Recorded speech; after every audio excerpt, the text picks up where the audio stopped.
Salut les gens, c'est Starpu. Aujourd'hui, on se retrouve pour une nouvelle vidéo sur Infinity et aujourd'hui, on va essayer de rentrer un peu plus dans le détail, un peu plus dans le vif du sujet. Et un des sujets qui reste assez obscur pour pas mal de monde, au final sur Infinity, ça reste le hacking. Alors vu que je reste relativement novice sur ce sujet-là, je jouais Ariadna et je joue Nomade depuis peu, j'ai décidé de me faire appuyer par un joueur bien plus expérimenté que moi. Et vu ses résultats en tournoi, on peut espérer qu'il soit de bons conseils. Il s'agit de Quentin. Salut tout le monde.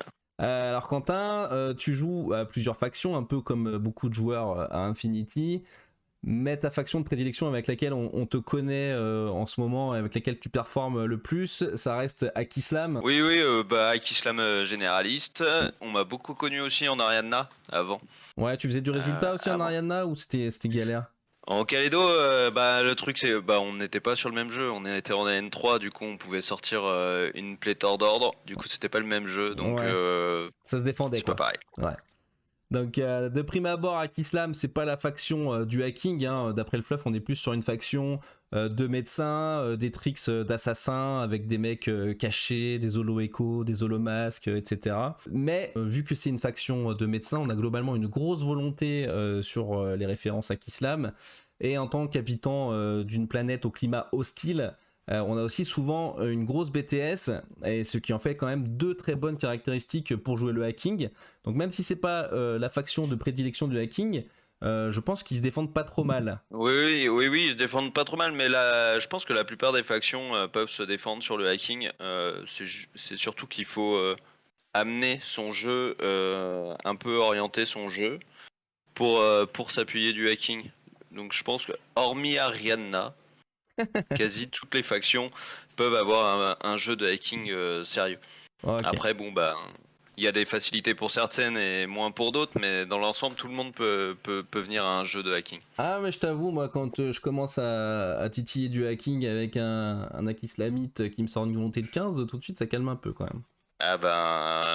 Tout le monde a ses petites forces et puis ses petits avantages. Ces petites spécificités. Alors je me doute bien que tous ceux qui regardent cette vidéo sont un peu au courant de quoi on va parler, mais on va quand même rappeler les bases. Alors pour vulgariser à mort, le hacking c'est un petit peu le pendant de la magie qu'on peut avoir sur d'autres jeux. Le hacking répond à des règles très différentes, des règles de combat communes d'Infinity, c'est-à-dire qu'on va pas utiliser une compétence martiale pour nos jeux en opposition, mais la volonté qui correspond un petit peu à l'intelligence du hacker. Et ensuite, les dégâts du hacking ne vont pas se faire sur l'armure de la cible, mais on va utiliser la BTS. Alors c'est pour ça qu'on dit que ce qui fait un bon hacker, entre autres, ça va être surtout la volonté et sa BTS. Alors bien sûr que les autres stats comptent, mais en fonction de comment on joue son hacker, on peut tout à fait se passer des autres stats. Donc le hacking, comme bien souvent la magie, on va retrouver des programmes de buff. Donc à Infinity, c'est assez rare les mécaniques de synergie entre les unités qui se donnent des bonus les unes les autres. Et le hacking va nous permettre de faire ça. Et ce qui est intéressant aussi avec le hacking, c'est que ça inverse complètement le rapport de force, c'est-à-dire que Infinity, on a les infanteries légères, moyennes, lourdes, et puis les tags, et techniquement, plus on est gros et plus on est fort. On tire mieux, on tire plus fort, on tank mieux, mais avec le hacking, c'est l'inverse, c'est-à-dire que plus on est gros et plus on va être vulnérable au hacking. Donc c'est ça l'avantage un petit peu d'Infinity, c'est qu'il n'y a rien sur la table qui est impossible à gérer.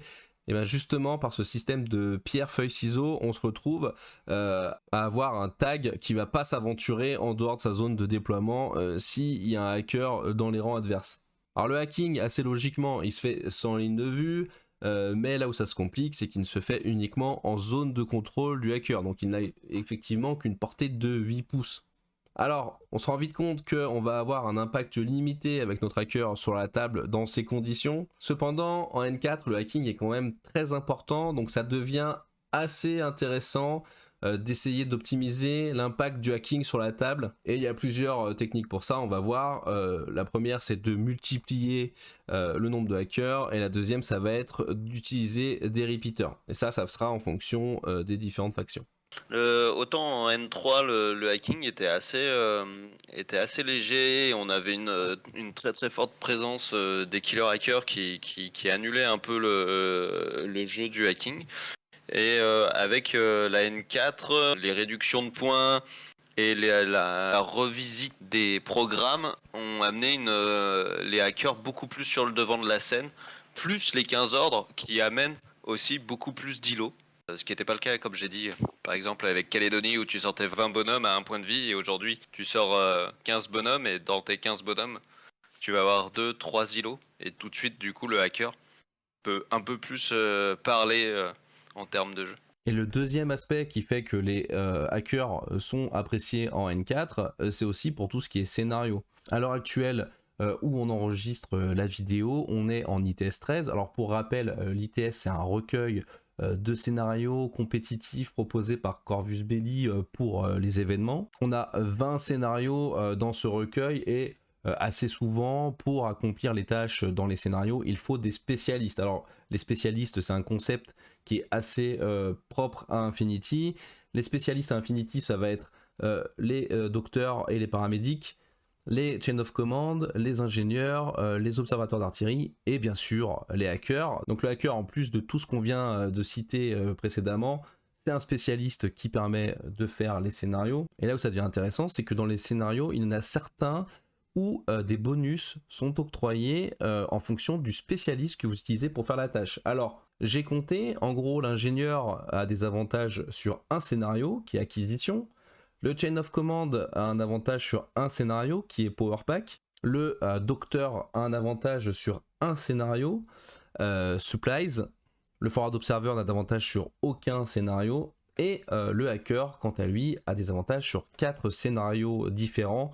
Et bien souvent, ce sont des scénarios qui sont en plus assez joués de manière générale en tournoi. Il y a même un scénario où il est obligatoire de jouer un hacker. Il s'agit de Madwipe, qui est un scénario très apprécié des joueurs et assez souvent joué en tournoi. En plus de ça, à Infinity, on a des objectifs classifiés qui sont en quelque sorte des objectifs secrets à accomplir en plus des objectifs principaux de la mission. Bien souvent, il faut des spécialistes aussi pour accomplir ces objectifs. Et en fonction du classifié que vous tirez en début de partie, eh ben, il y en a que vous ne pouvez juste pas faire si vous n'avez pas le bon spécialiste. Ces cartes d'objectifs classifiés sont aussi au nombre de 20. Et le Forward Observer permet de réaliser 3 de ces classifiés. Le docteur / paramédic permet d'en réaliser 3 aussi. Pareil pour le Chain of Command, pareil pour l'ingénieur. Et le hacker, quant à lui, permet d'en réaliser 5. Donc on voit aussi que d'un pur point de vue pratique, ne serait-ce que pour marquer des points au scénario, eh ben, avoir un hacker, c'est un avantage. Alors, surtout, il y a pas mal de scénars qu'on aime beaucoup sélectionner quand même, qui donnent du bonus, qui donnent des bonus aux hackers quand même. Ouais. Alors du coup maintenant ce que je te propose pour structurer un peu la suite, c'est de passer en revue les différents types de hackers. Parce qu'effectivement, si vous trouvez une figurine dans l'army builder avec le trait hacker entre parenthèses, et ben ça peut vouloir dire beaucoup de choses. Et ce qui va un petit peu conditionner l'utilisation de ce hacker, ça va être le hacking device auquel il a accès. Alors le hacking device, en gros, ça va être le pool de programmes auquel votre hacker va avoir accès. Alors le premier dont on va parler, ça va être le hacker équipé d'un Evo Hacking Device qu'on appelle communément le hacker Evo. Le hacker Evo, en gros, c'est la figurine par excellence de soutien dans le jeu. Et comme souvent dans la plupart des jeux, eh ben, la figurine de soutien est très fragile. Il est disponible dans à peu près toutes les factions et c'est un hacker qui coûte du cap. Le Evo Hacking Device donne accès à 4 programmes. Donc le premier c'est Assisted Fire qui permet de donner marksmanship à un drone allié. Attention, uniquement un drone. Donc pour rappel, ça permet à la figurine qui possède la compétence d'ignorer les couverts. Ensuite on a Controlled Jump qui donne un modificateur de +3 au physique pour tout allié qui tenterait un saut de combat. Ensuite on a Enhanced Reaction qui permet de donner plus un burst en aura à un drone allié. Alors attention, ne vous réjouissez pas trop vite, ça ne marche pas sur les réactions totales. Et enfin, Fairy Dust qui permettent de mettre un firewall sur toute une classe de figurines alliées, donc que ce soit en gros, soit on protège tous les tags, soit tous les îlots, soit tous les drones. Alors, moi j'ai l'impression que c'est quelque chose que on voyait pas trop au début de la N4. Et j'ai l'impression que plus les hackers se sont imposés dans la méta de la N4, et plus on a vu arriver des hackers Evo, surtout sur des sectos comme Ordre Militaire par exemple, dont le gameplay repose beaucoup sur les îlots et qui ont déjà un gros BTS, et ben on rentabilise vite le firewall sur ce genre de sectoriel. Est-ce que tu es d'accord avec ça? Est-ce que c'est quelque chose que tu joues toi, les hackers Evo? Alors moi, en Hack-Islam, j'en jouais pas du tout, mais en même temps, il n'y a pas tant de support que ça à faire pour Hack-Islam. Et là, du coup, je commence à m'essayer à Yujing, et je le sors beaucoup plus, parce qu'il y a du drone d'assaut, le Ryuchi par exemple, et parce qu'il y a beaucoup d'îlots, et du coup, avoir un Fairy Dust pour augmenter sa résistance au hacking, c'est quand même pas négligeable. Après, je pense qu'il faut, pour rentrer un Evo, il faut un peu avoir construit sa liste et se dire, je vais utiliser au moins 2 de ces programmes, parce que sinon, je suis pas tant convaincu que ça de la nécessité de l'avoir. Il faut vraiment que ça amène quelque chose à l'armée, sinon, en fait, c'est un ordre et 15 points si c'est pour juste faire un programme sur un truc qui va mourir l'instant d'après. Ouais, Je suis alors, pas, je suis pas trop convaincu. alors un ordre à 15 points, comme tu le dis, c'est pas rien, mais c'est surtout qu'il coûte du cap, quoi. Donc pour certaines factions, 0,5 de cap, ça fait mal quand même. C'est ça, surtout que en plus ça va être, c'est pas un hacker parce qu'on pourrait se dire ouais, je peux l'envoyer faire l'objectif, mais le truc c'est qu'une fois qu'il se fait attaquer par un autre hacker ou juste par une quelconque figurine, en fait il a pas d'arme, il Ouais, a rien, ouais. il est vraiment à poil. Bon, après, il faut quand même dire que le drone Evo est souvent bagage, ce qui peut être utile sur les scénarios et pour recharger les consommables, comme les Panzerfaust ou les Crazy Koala, ça peut toujours être un petit plus qui justifie son coût, quoi. Complètement. Mais je pense qu'il faut pas le négliger. On pourrait se dire ouais bon ok, je vais aller chercher des ordres ailleurs, mais je pense que faut pas forcément le négliger. Je pense qu'il amène quand même des choses. J'ai utilisé rien que le fait d'ignorer le couvert pour un drone d'assaut. Du coup, je prenais l'exemple du Ryuchi ou encore le Bull Tir, et après on pourrait en citer bien d'autres, mais annuler le -3, c'est quand même pas rien, surtout quand le drone est fait pour aller à l'assaut. Et même sur un drone Dora, hein, j'ai envie de dire, le fait d'avoir marksmanship sur un drone Dora, ça peut calmer quelques ardeurs, quoi.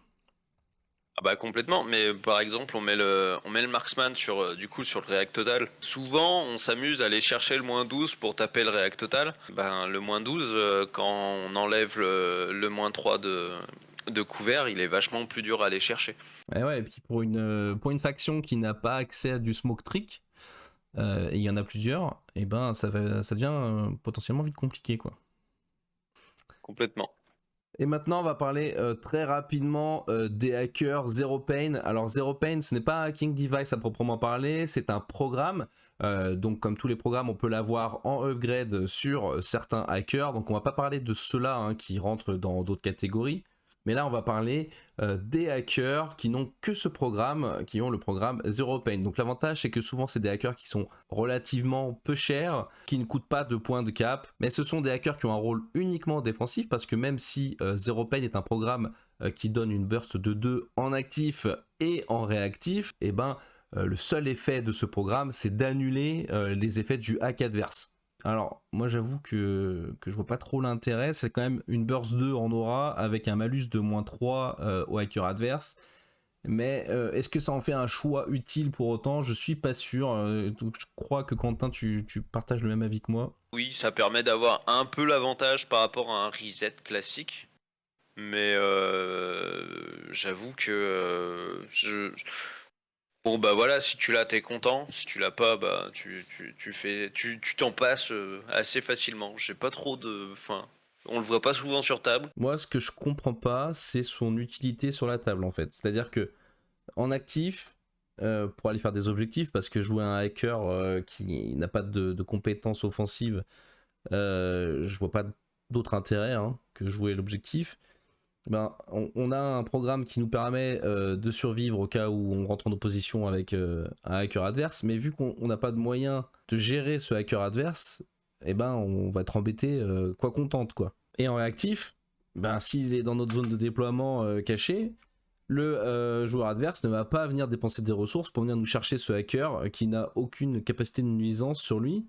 Et même s'il rentre en opposition avec lui via un répétiteur, eh ben il s'en fout, il aura qu'à cibler les hackers pénibles qui l'embêtent, en ignorant complètement celui-là, vu que il a aucune chance de lui poser problème. Donc moi je vois pas trop où ça nous mène d'avoir un hacker qui n'a que ce programme. Ouais, je suis assez d'accord. Je pense qu'il y a peut-être un reste de N3 ou un truc comme ça, qui fait que il manque un peu quelque chose pour le valoriser. Je sais pas. Qui sait, peut-être que par la suite ils vont le remanier, mais effectivement pour l'instant, s'il y a que ça comme option, parce que vous avez que ça comme hacker, bon, ça vous fera toujours le hacker de votre liste, mais sinon mettez un hacker. Ouais. Ouais. Si vous avez des utilisations de ce type de hacker à nous donner, bah, n'hésitez pas à le partager en commentaire parce que moi je vois pas. Bon, ensuite on va passer à un type de hacker qui est beaucoup plus utilisé sur les tables hein, et que vous allez croiser forcément beaucoup plus souvent, c'est le killer hacker. Alors le killer hacker, c'est un hacker qui est équipé d'un killer hacking device. Ce device vous permet d'utiliser deux programmes qui sont Trinity, donc c'est un programme offensif qui permet de prendre l'avantage à la stat sur un hacker adverse, et Cybermask qui permet de se mettre en état d'impersonnation. Donc le killer hacker a plusieurs intérêts parce que déjà ça vous fait un spécialiste de type hacker hein, qui sont des spécialistes assez prisés hein, en N4 pour faire les objectifs.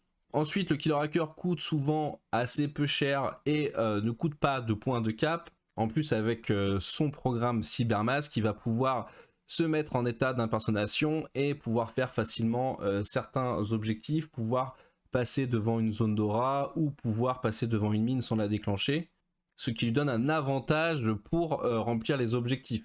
Par exemple, on va citer l'Aragoto qui, avec les règles fabuleuses de l'ITS 13, a la possibilité de perdre son impétueux, ce qui lui donne la possibilité d'utiliser son cybermasque. Ça fait une figurine pouvant bouger de 8, 6, tout ça en impersonnation. Donc vous vous rendez bien compte que même si tout le monde la détecte sur son trajet, ça lui permet de faire 14 pouces sans craindre aucune aura. Mais le killer hacker a bien sûr un autre intérêt, hein, c'est son utilisation première, c'est que ça reste le meilleur moyen de pouvoir dégager les hackers adverses. Parce que les hackers vont être bien souvent inaccessibles, soit bien planqués, ou soit bien au fond de la zone de déploiement adverse. Dans ces deux cas, le killer hacker peut facilement rentrer en opposition avec ces hackers et espérer les dégager. Quentin, killer hacker, c'est quelque chose d'auto-include dans tes listes ou pas tant que ça? Alors, pas tant que ça. Peut-être que d'autres auront un autre avis sur le sujet, mais moins qu'avant. Avant, il avait des programmes qui tapaient beaucoup plus fort. Aujourd'hui, il tape à 14. Du coup, il suffit que vous ayez un hacker un peu résistant. Il peut vite encaisser quelques dés de Trinity. Mais ça reste intéressant d'en avoir un. Comme tu as dit, le petit coup de se mettre en impersonnation. Il y a ça pas longtemps, j'ai complètement profité de cet avantage-là pour aller faire du scénario. Et comme tu as dit, ça coûte pas de cap et souvent il coûte moins cher en points. Ouais.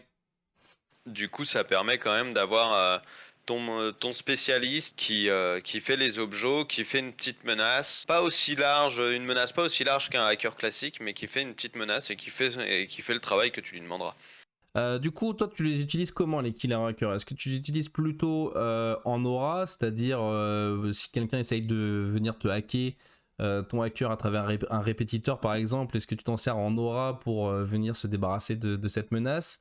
Est-ce que tu les joues plutôt planqués avec des profils camouflés par exemple?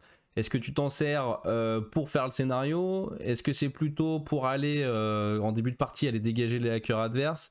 Comment tu conseillerais de l'utiliser un killer hacker C'est peut-être un peu fonction des différentes factions aussi, peut-être. C'est le genre de pièces, quand tu peux les cacher, soit sous un holomasque, soit sous un camo, c'est toujours plus sympa parce que tu choisis quand est-ce que tu les révèles.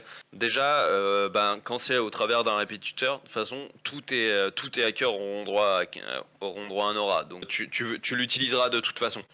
Après, j'aurais tendance à dire que le killer hacker, au final, c'est un peu comme la HMG. Elle est toujours meilleure en actif qu'en réactif. Mais ça veut pas dire qu'en réactif, quand vous pouvez balancer la bastos, vous vous en passez. Bah, du coup, c'est pareil avec le killer hacker. Après, je pense que j'aurais tendance à le mettre juste pour dire à l'adversaire, attention, j'ai un bonhomme qui est là pour venir tuer tes autres hackers. Juste pour la petite pression psychologique de dire j'ai de quoi venir te les couper en deux et j'hésiterai pas à m'en servir quoi. J'aimais bien le faire avec mon Barry de Killer Hacker par exemple. Pourquoi le Barid en particulier? Bah le Barry de Killer Hacker, le truc c'est que c'est un profil pas cher, il a des pitchers sur lui, il a 14 de volonté, Ouais. donc du coup ça permet d'avoir une pièce offensive contre les autres hackers. Pour pas si cher que ça et qui peut vite venir tuer le hacker en face. Ah oui, c'est super fort, hein, killer hacker avec des pitchers. Tu balances ton pitcher à proximité de l'hacker adverse. Ensuite, tu tentes de le hacker avec ton programme Trinity. Et si lui, il essaye de riposter, bah, il se tapera le -3 de ton répétiteur. Donc, C'est ça. ok, ouais, c'est vraiment sympa. Bon, alors je pense qu'on a fait le tour hein, du killer hacker. Alors, toi, en conclusion, ce que tu dirais, c'est qu'en gros, le killer hacker, tu l'utilises comme une pression, comme un élément de menace que tu fais peser sur l'adversaire, quoi, en gros. C'est ça. Et enfin, on va parler de la dernière catégorie de hackers hein, qui sont équipés de hacking device, qu'on appelle communément les hackers, tout simplement. On va mettre dans cette catégorie aussi les hackers équipés de hacking device plus. Alors, la particularité de ces hackers, c'est que eux, bah, bien sûr, ils coûtent du cap.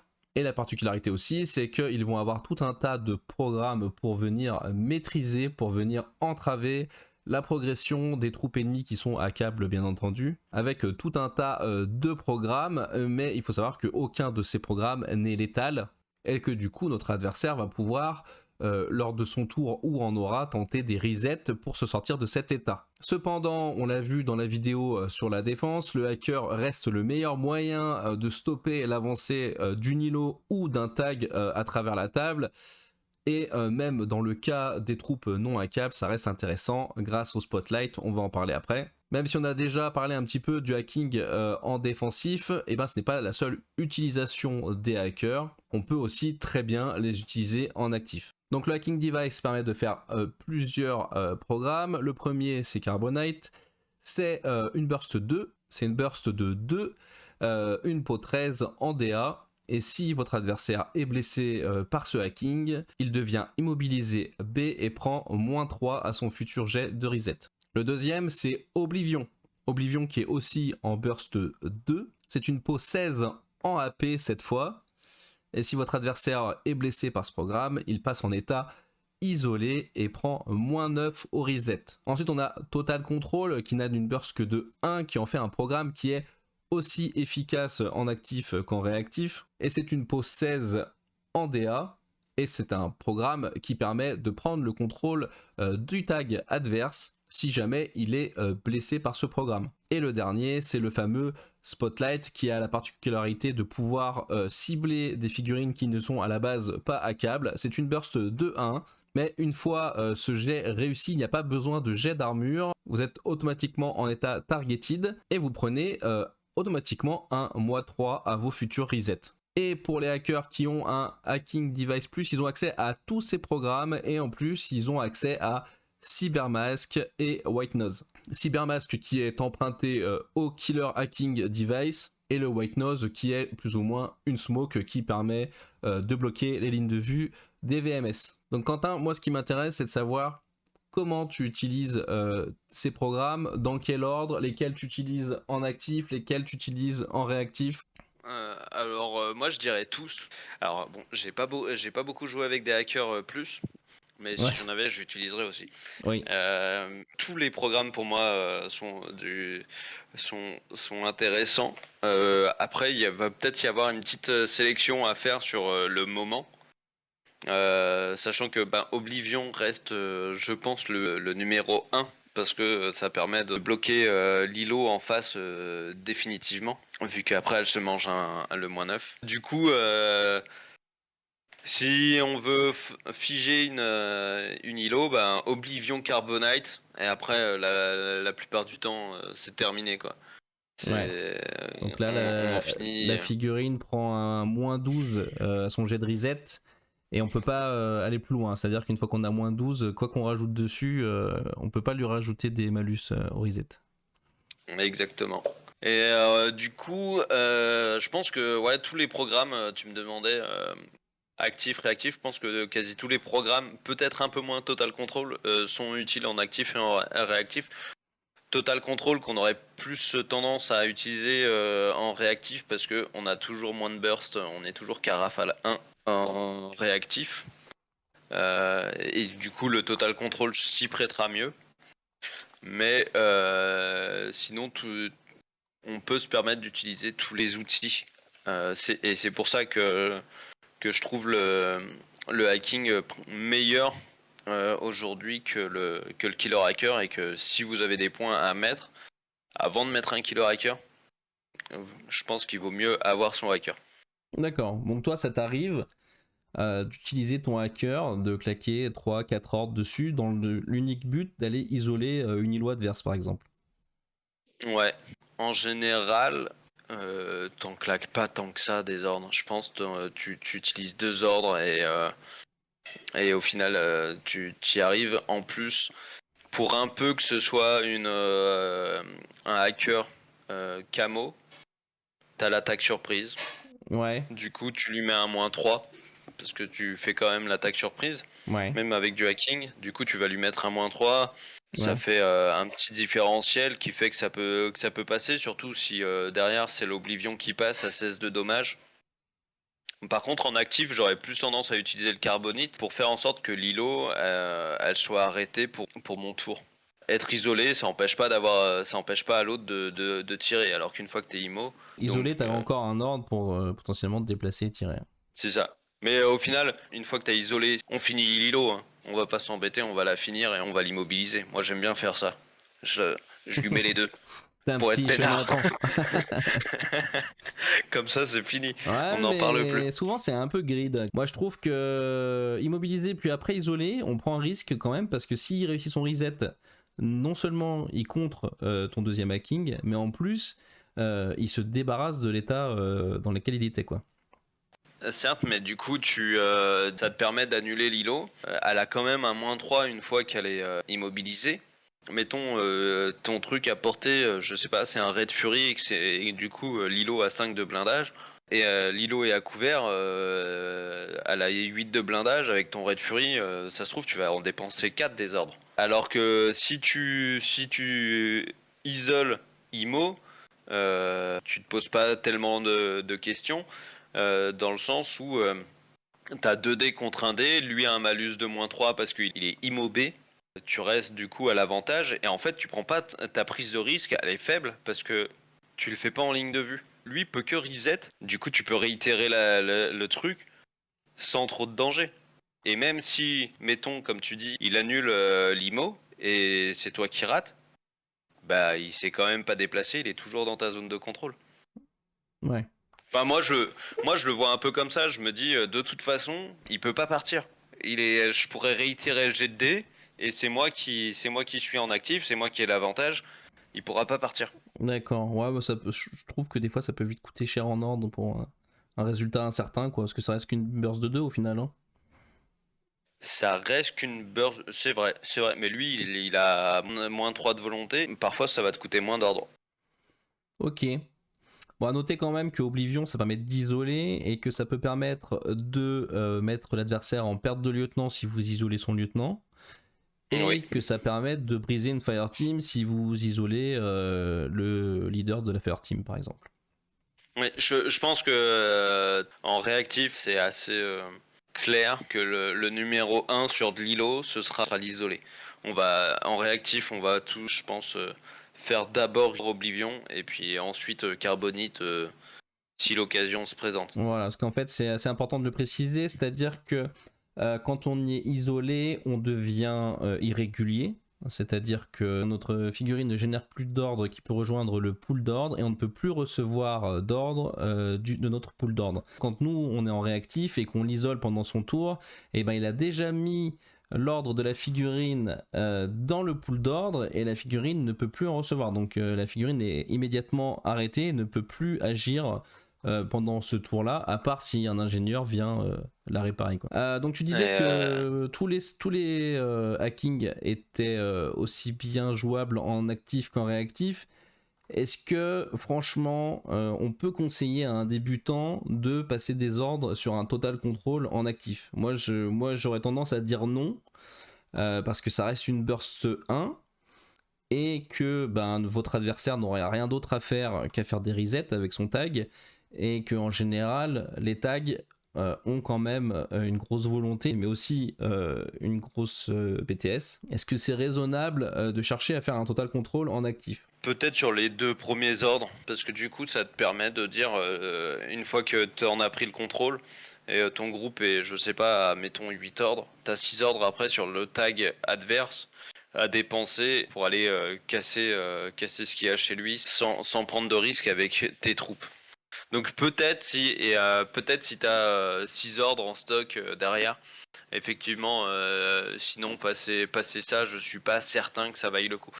Parce que le total control, tu peux récupérer le contrôle de ton tag soit via un autre total control, soit avec un command token. Ouais. Si tu vois que t'es tour 3 et que tu vois que le gars il a craqué tous ses command tokens, ah bah là, dans ce cas-là, autant en prendre le contrôle.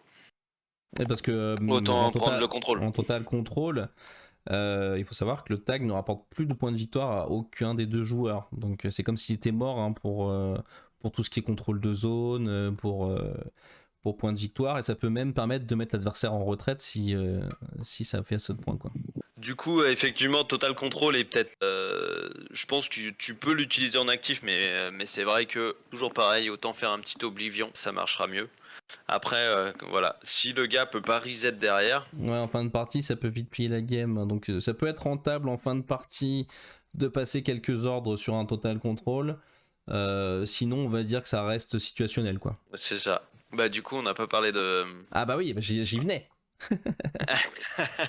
Et du coup, le dernier, le fameux, le Spotlight. Alors le Spotlight qui fait couler beaucoup d'encre, hein, en ce moment. J'ai l'impression que maintenant que la méta s'est bien tassée, là, vu que ça fait plus d'un an que la N4 est en cours, on commence à avoir une méta qui s'est bien dégagée quand même là sur cette version.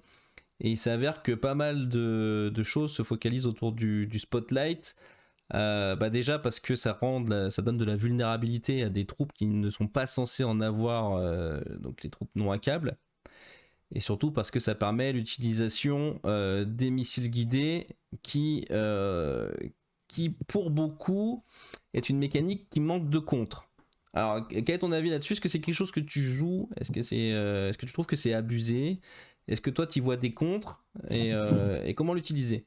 C'est une mécanique intéressante et j'aurais d'avis de dire qu'elle est peut-être un peu trop forte aujourd'hui. Parce que comme tu as dit, maintenant du coup on spotlight, on va target avec le spotlight un peu tout et n'importe quoi en aura. Bon, ça c'est pas tellement un souci je trouve. Mais c'est surtout que après la prise de risque à détruire ce qui a été spotlight est minime. Et en plus, mettre le missile guidé, c'est pas si cher payé que ça, je trouve. Ouais, ça fait 16 points, mais ça fait quand même 1,5 points de cap. Donc pour certaines sectorielles, certaines factions qui sont un peu en rate de points, ça peut compter, quoi. Par contre, ce qui est un peu dérangeant, c'est que le hacker, il essaye de hacker la cible qui l'embête. que ce soit en se déplaçant en personne ou en utilisant un repeater. Il hack la figurine en question avec un spotlight. Comme on l'a vu, le spotlight ne demande même pas de jet d'armure pour essayer de résister au hacking. Et derrière, le lance-missile va pouvoir tirer en mode guidé sur la figurine ciblée, c'est-à-dire sans ligne de vue, et la figurine ciblée n'aura pas d'autre choix d'esquiver à -3 parce qu'elle ne verra pas la figurine avec laquelle elle est en opposition, et le lance-missile guidé aura un bonus de +6 en ignorant tous les autres bonus-malus pour tirer sur la cible. Et sachant que nous, en Ariadna, on fait reposer un peu notre mécanique sur une bonne esquive, potentiellement du mimétisme, et que en fait tout ça ça sert absolument à rien contre cette mécanique. C'est pour Ariadna, mais c'est valable pour toutes les factions, quoi. Je trouve pour Ariadna c'est d'autant plus frustrant, je pense, que tu n'as pas les outils pour le faire de ton côté. Ouais. Alors bon, si t'as le tractor mule qui, je crois, peut plus ou moins le faire, mais le jeu de hacking, ils l'ont pas. Ça veut dire quoi? Ça veut dire faut le faire avec du forward observer classique. Et le truc, c'est que le différentiel entre le programme de hacking et la compétence de Forward Observer, elle est énorme, parce qu'il y en a un qui va te demander de le faire en opposition, avec un risque de te faire tuer, parce que tu seras contre un tir, parce qu'il te faut une ligne de vue. Là où un Spotlight, tu peux, hormis contre un autre hacker, en fait t'as pas de prise de risque à le faire. Et ensuite, envoyer les missiles sont encore une fois pas une prise de risque énorme. Et du coup, à jouer cette mécanique, t'as énormément de récompenses. Plus vient s'ajouter au fait que, comme on l'a dit, le hacking est beaucoup plus présent maintenant. Moi, je sais que maintenant, j'ai tendance à facilement jouer 2 hackers infiltrés. Et du coup, qu'est-ce que ça me coûte? Ça me coûte quoi de prendre un missile? Ça me coûte 16 points. 16 points, vous enlevez votre HMG pour votre cap, et là, du coup, vous avez un truc qui va tuer sans prise de risque. Ça va demander peut-être un certain munici dans la pose de vos hackers et de votre jeu, donc c'est peut-être pas les débutants qui vont le manipuler le plus facilement. Mais un joueur aguerri, il va poser ça très bien, très vite, et ce sera très dur à contrer. La classique, ça va être pour ceux qui ont, moi j'allais dire un hidden déploiement, mais ça marche aussi avec un hacker camo. Le spécialiste arrive vers une borne, vers un objectif, ça demande un jet de volonté, une attaque. Ok, vas-y, fais-le. Bon, moi je te spotlight. L'autre est allé prendre l'objectif, toi tu la spotlight, et peu importe où est-ce qu'il est sur la map, après, il suffit qu'il ait pas enlevé son target, et en fait, tu le zigouilles.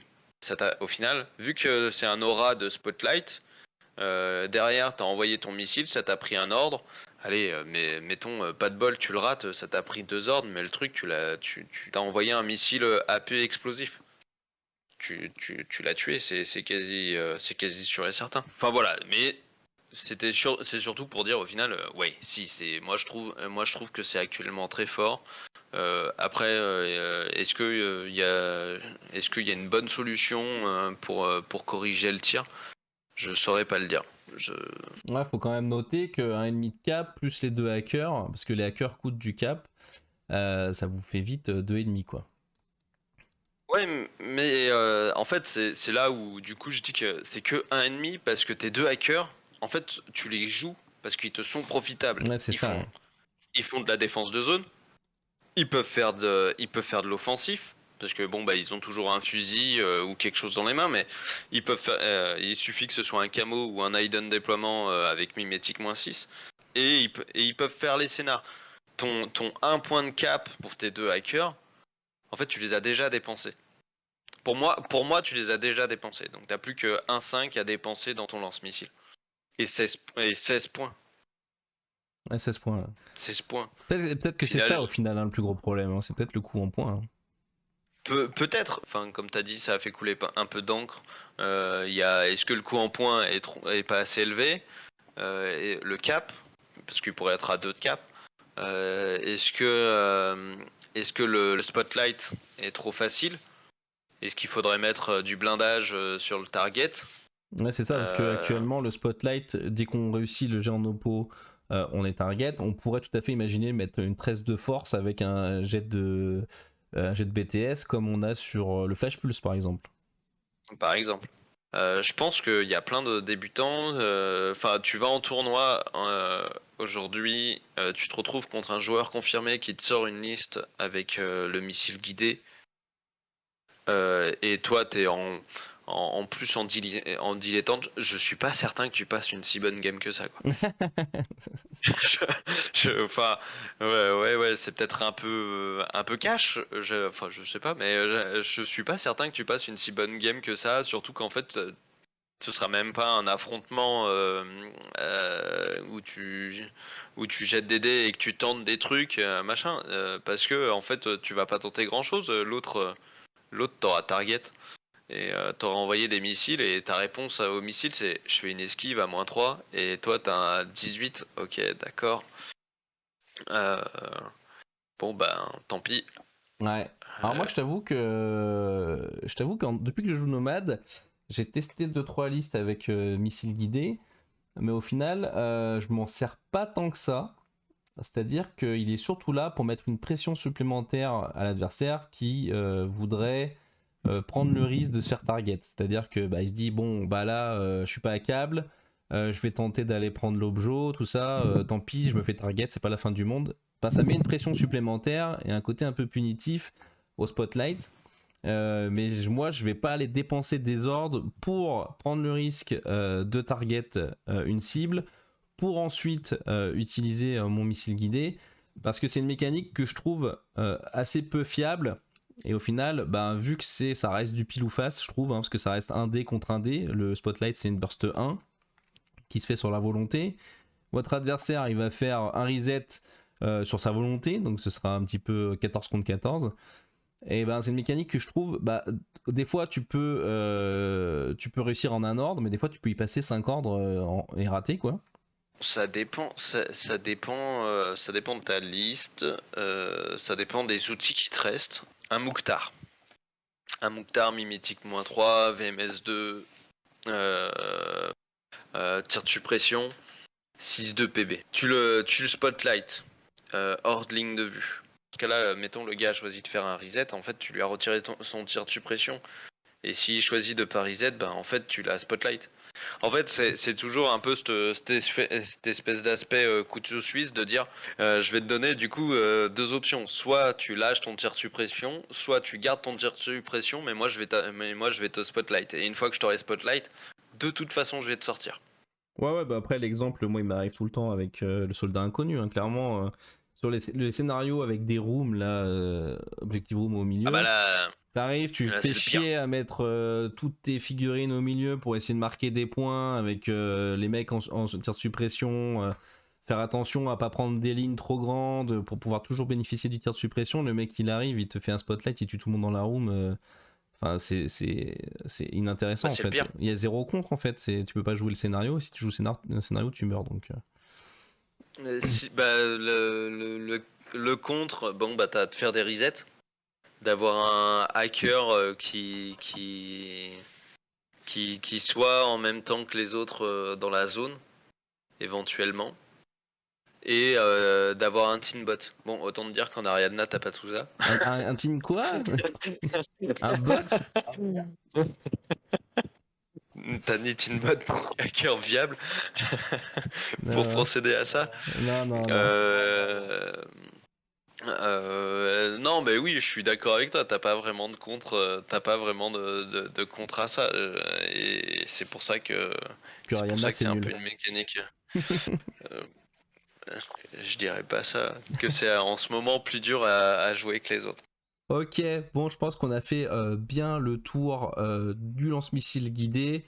Effectivement, on s'est un petit peu éternisé sur le sujet, mais je pense que c'est un sujet qui est important quand on commence à parler de hacking à Infinity, donc c'était pas déconnant d'y consacrer un peu de temps dans cette vidéo. Donc là, on a pu voir tous les différents types de hackers avec leurs spécificités et leur utilisation. Donc maintenant, on va parler de comment augmenter notre zone de menace au hacking sur la table.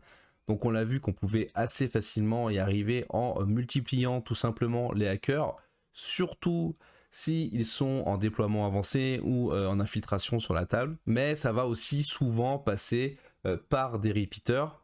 Donc pour rappel, vos hackers ont une zone de menace égale à leur zone de contrôle, et si sur la table il y a un repeater vous appartenant, la zone de contrôle de ce repeater vient s'ajouter à la zone de contrôle de tous vos hackers. Alors ceci a plusieurs conséquences. Déjà, ça permet d'aller étendre sa zone de menace à un endroit sur la table sans avoir à exposer ses hackers. Ça permet aussi de multiplier les auras, c'est-à-dire que si vous avez une ILO ou un tag qui vient se pointer dans cette zone de repeater, vous allez avoir droit à une aura avec tous vos hackers et maximisant vos chances de hacker la cible.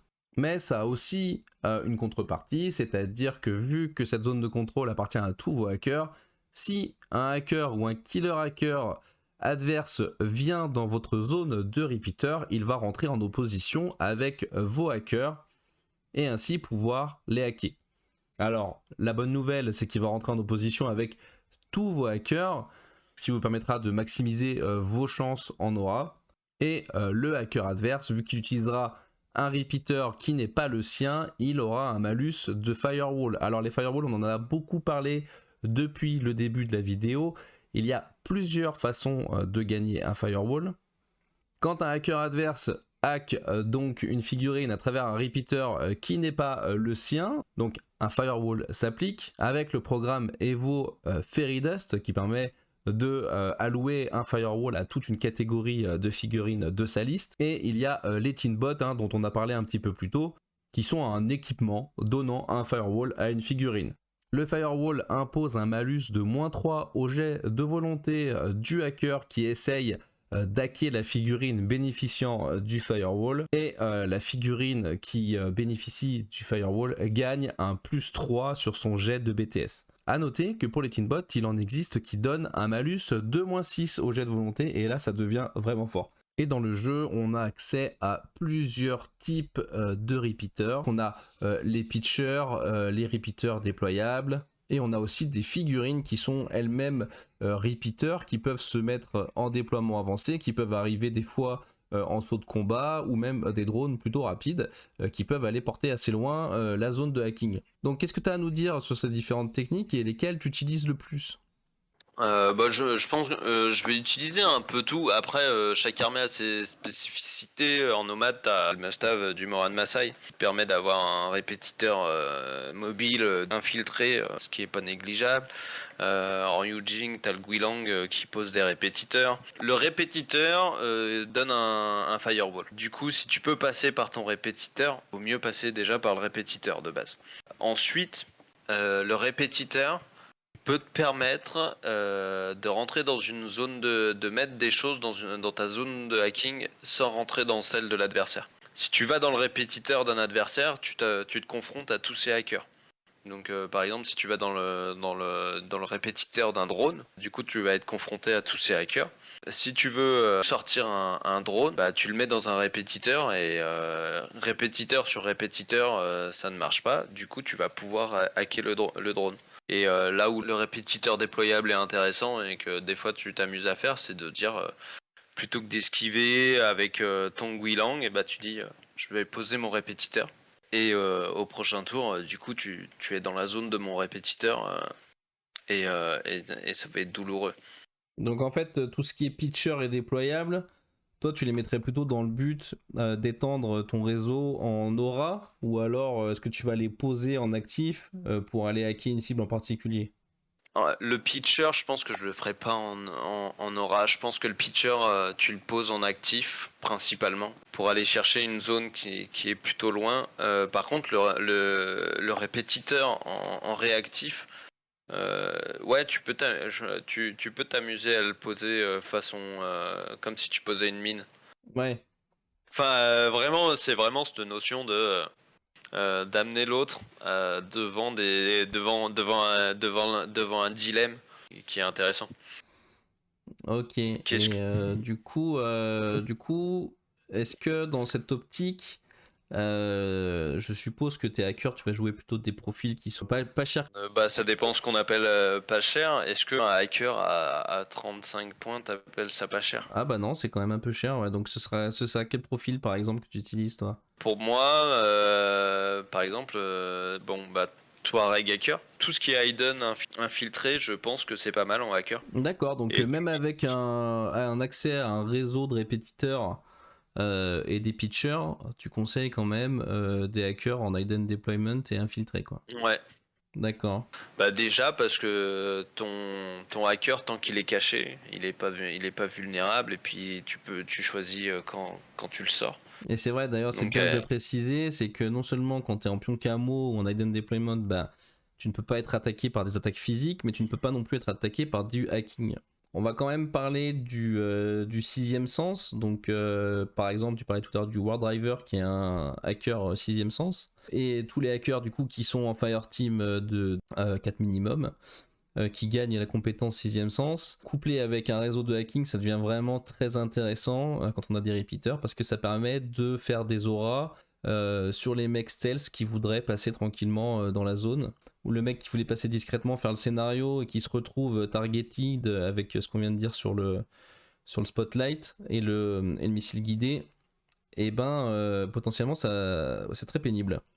j'aurais même tendance à inciter même peut-être les joueurs à aller chercher un hacker dans leur petit groupe de pom-pom.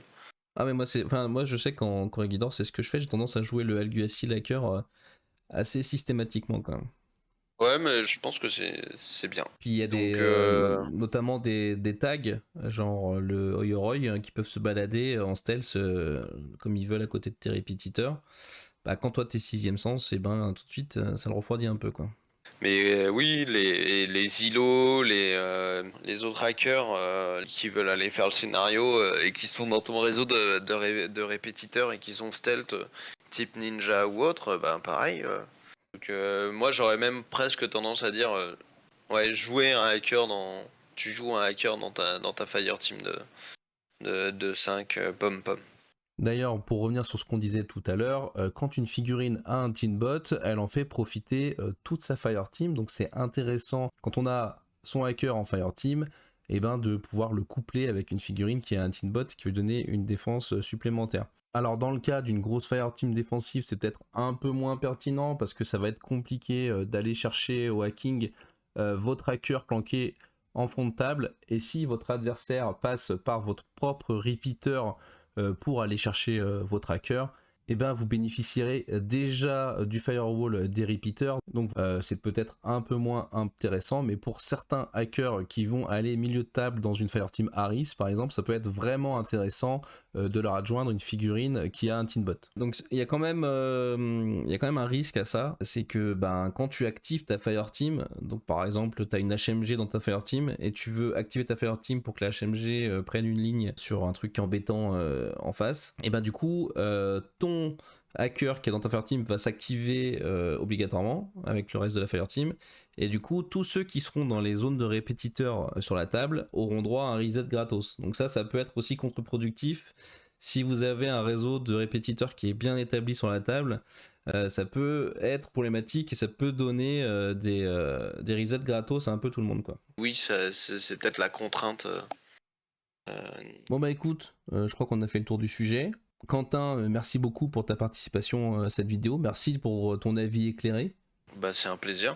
Bon après c'est vrai que le hacking c'est un sujet qui est très vaste et on peut facilement en parler pendant des heures. Il y a plein de profils hyper intéressants qui nécessiteraient presque une vidéo à part entière pour en donner toutes les ficelles d'utilisation, mais c'était pas vraiment le but de cette vidéo. Ceci dit, bah, j'espère que ça vous a plu, j'espère que ça a permis à quelques-uns d'entre vous d'y voir un peu plus clair, j'espère que ça vous a donné quelques outils ou quelques clés pour mieux appréhender le hacking qui peut sembler un peu obscur pour certains joueurs. Si vous avez des questions, n'hésitez pas à les poser en commentaire, hein, on y répondra bien volontiers. Et du coup, Quentin, le mot de la fin ? Conseil numéro 1, jouer des hackers. Voilà. Conseil numéro 2, jouer 2 hackers.